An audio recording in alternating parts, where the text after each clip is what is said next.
What does real teen leadership look like? You have the ability to achieve anything. If you have a passion to do something, you'll always get time. At school, on stage, in uniform, Atrika leads from every front. I strongly believe that you are never too young to lead. Start now, even if you are unsure, and then see your magic.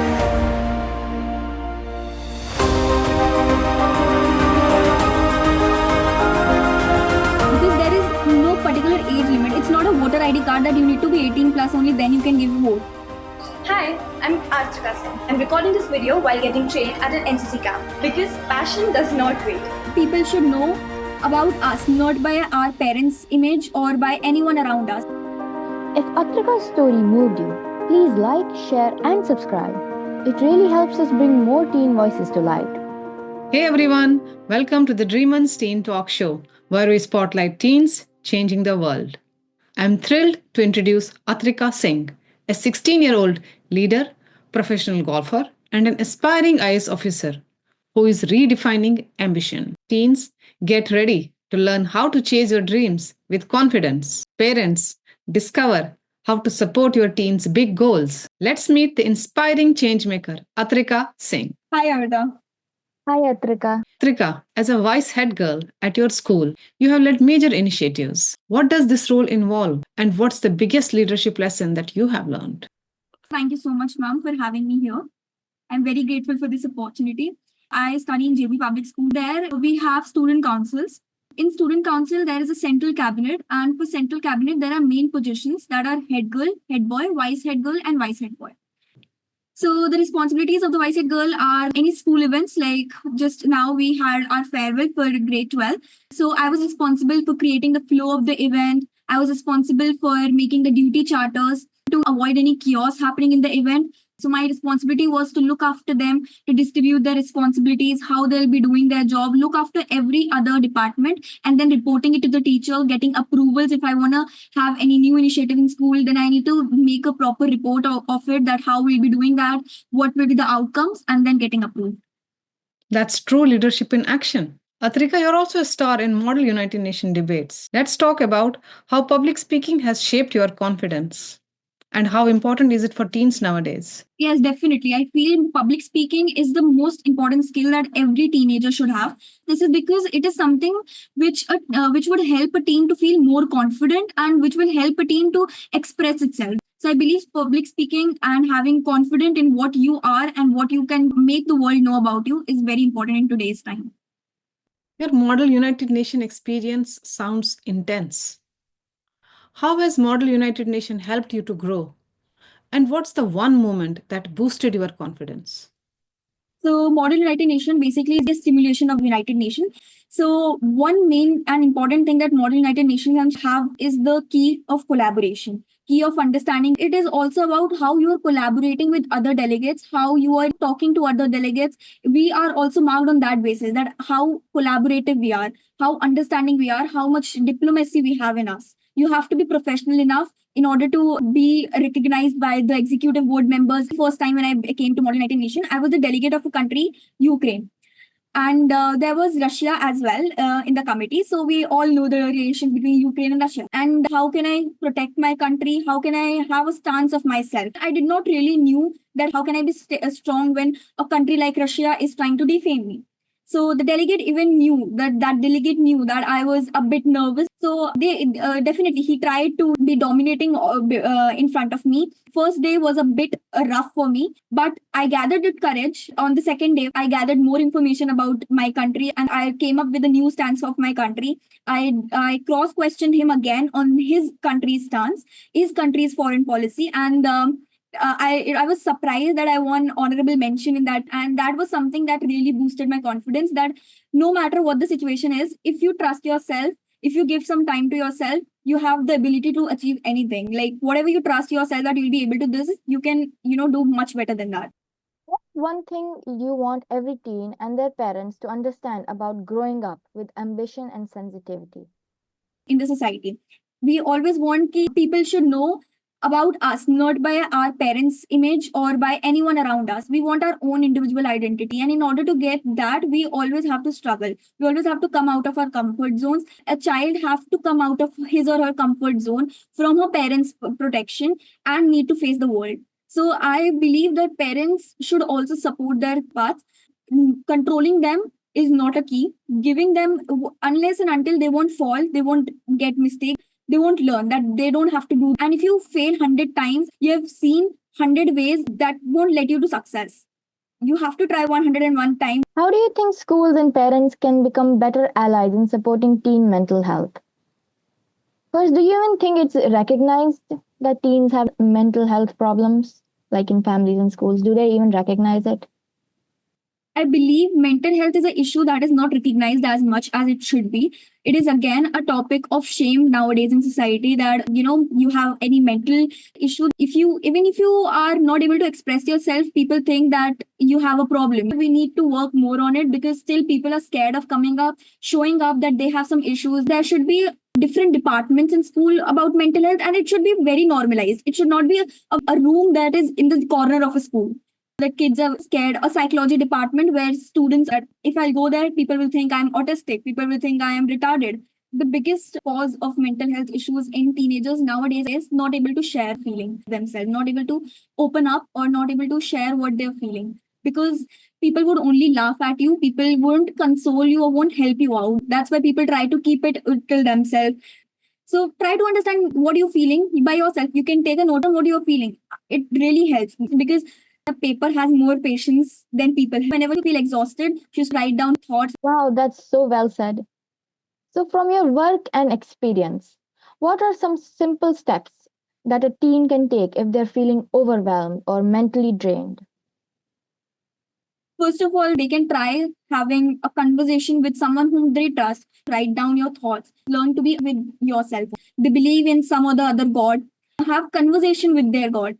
They have a logical conversation. How can I come out of this situation? What obstacle am I facing? Nobody knows you more like you know yourself. So the most important thing is to understand your strength and your weaknesses. Being alone is being comfortable with yourself, and being lonely is like you're missing company. Missing someone. Exactly. You're yearning for company. That's Yes. great. You have been working with many non-profits on mental health awareness. So what are the biggest steps that you think that these non-profits should take or they are taking to help people or help teens who have mental health issues? So the biggest step is the webinar sessions. What webinars do? Contacts few psychologists who are professional in this field. They conduct online webinars so anyone from all around the world can connect to them. Secondly, I have seen is the anonymous session where they have come up with forms, online forms that they float on their social media handles. It's just a Google form link. People can open up freely there because we don't know your identity. On the other hand of that form, there are professional psychologists or there are professionals who can help you out by giving you solutions that you should do this. Do you think teens really they trust easily, or do you think they are skeptical?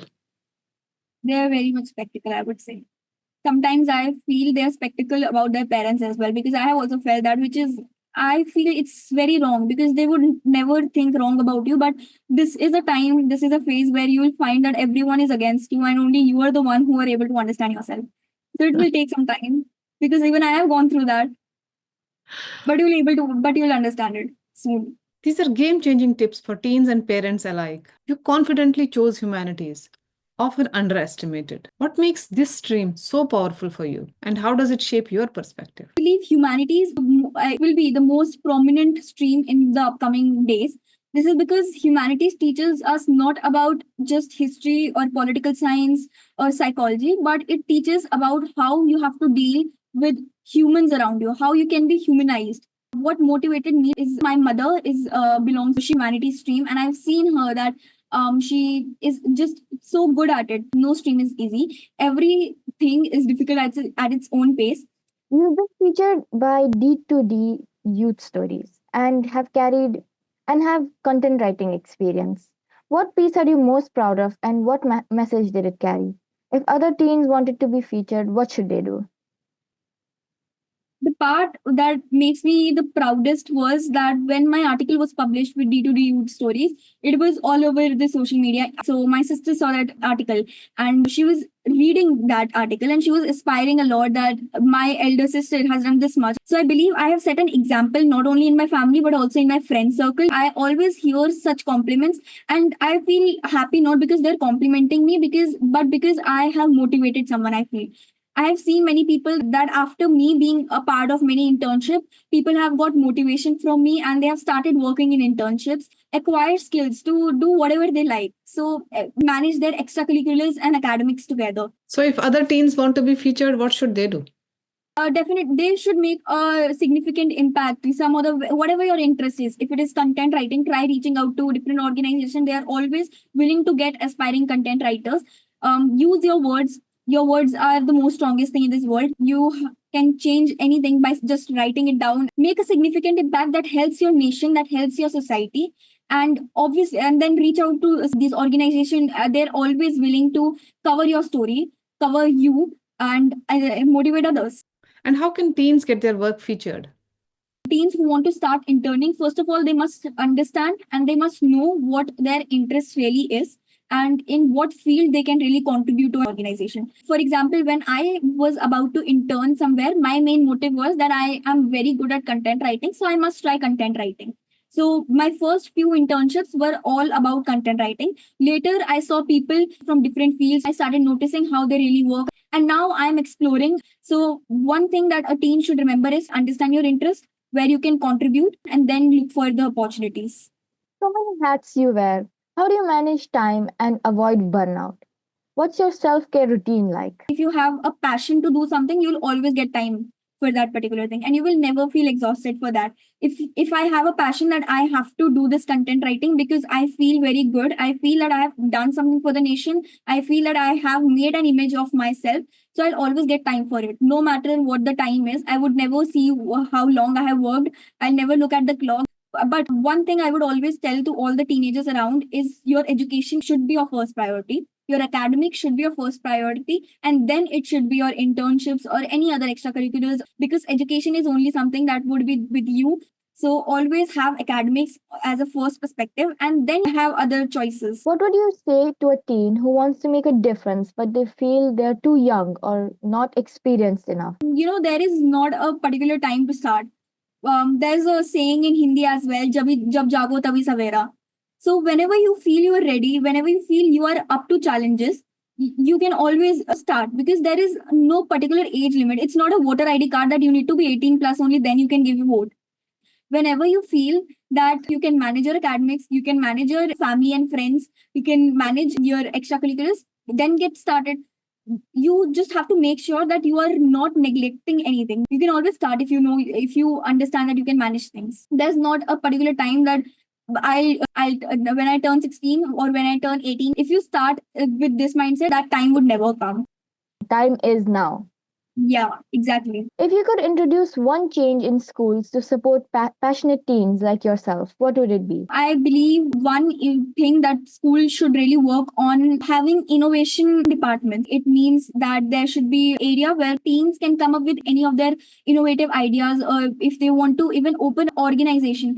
I have seen many teens of between 14 to 15 of age, they have their own organization. They take advices from their school teachers, they take advices from their family members, and they open up their own organization. Not because they want to be famous or want to get fame, but because they have an idea, they have a passion, they have a perspective about what they really want to. Now that's a vision that inspires us all. Now let's wrap up with rapid fire round to get to know Atrika even better.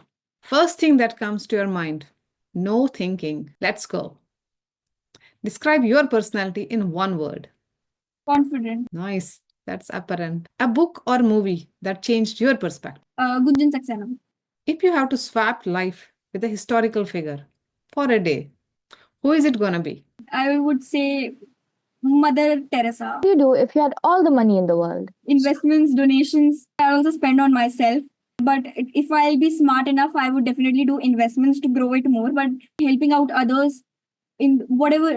But now when I think that what I'll do of those money, I have nothing in my mind. I'll invest on government schools, I have a dream car, Tesla. I might buy that. If you knew you couldn't fail, what's the one thing you would do? Well, yes, I would like to be the education minister of my country and bring some changes in the education department. I would emphasize more on practical knowledge rather than theoretical ones. Rather than having boring textbooks, I would rather have video lectures. I love those answers, Atrika. You are truly a force of change. Much, ma'am, for having me here today. Listeners, and if you're inspired as I am, you'll want to check out Atrika's article in our upcoming Next Gen magazine. It's all about teens in technology making a difference. Don't forget to like, share, and subscribe to the Dream and Teen Talk Show for more stories like this. Drop a comment below and keep dreaming and changing the world, one step at a time. Thank you.